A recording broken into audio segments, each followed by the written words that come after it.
Ben kichigimdan boshlab shu xotanda o'sib cho'ng bo'lgan. Yurtimizning qizil guli intayin yaxshi. Hamma oilalarda, hamma dehqonlar o'zi gulqan yasash, qizil guldan foydalanib gulqan yasashni biladi. Ammo ular hammasi o'zining uyida olmaydi buni. Agar men ko'pchilikni safarbar qilib, o'rta qolda bir zavod qursam, zavod qurib, o'sha gulqan ishlab chiqqan mahsulotlarni xotanning sirtiga va ichki o'lkalarga setib, bundaq setish yo'li bak yaxshi.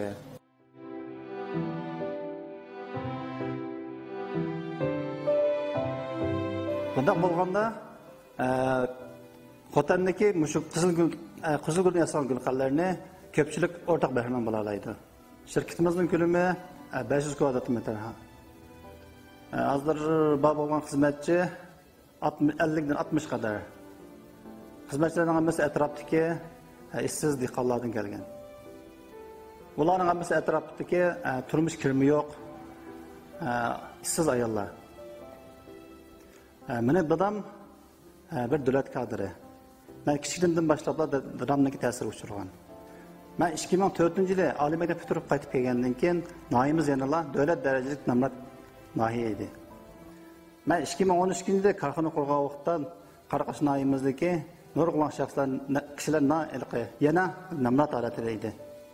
Kishi beshi to'g'ri qilgan kirim 2000 yuanga yetmaydi.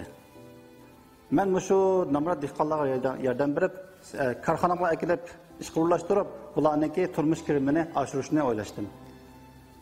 Men 2013-yili 8-oyda korxona qurgan vaqtda, korxonani angal turgan vaqtda shirkatning ko'lami 80 kvadrat metr yetmaydi. Nurg'un ishlarni o'zim qo'shilib qilardim.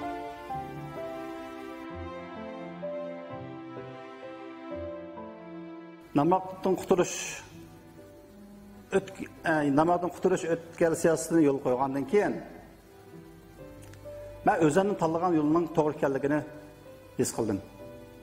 2016 kelganda meni Urumchiga bir do'stim menga davlat Guangzhouda cho'ng ko'lamdagi bir yarmanka o'rlashtirganligini, bu yerda nurg'unlagan yerlik mahsulotlarning borligini menga aytdi. Men bundan nihoyat ta'sirlanib Abdurmayliq sud nazoratiga berib, bu ahvolni o'zimniki shu yarmanka qatnashish istiqbolligini nazorat rahbariga aytdim. Men hozir qadar uda ikki bosqich Guangzhou yarmankasiga qatnashib keldim. Men ilgari Guangzhou yarmankasiga qatnashishdan ilgari shirkatimizningki setish kirimi 200 ming yuan atrofida edi. Hozir men Guangzhou yarmankasiga qatnashgandan keyin shirkatimizning setish kirimi 1.500.000 yuan atrofida bo'lyapti. Mahsulotlarimiz setishi yaxshi bo'ldi. Shirkatningki ko'lami kengaydi.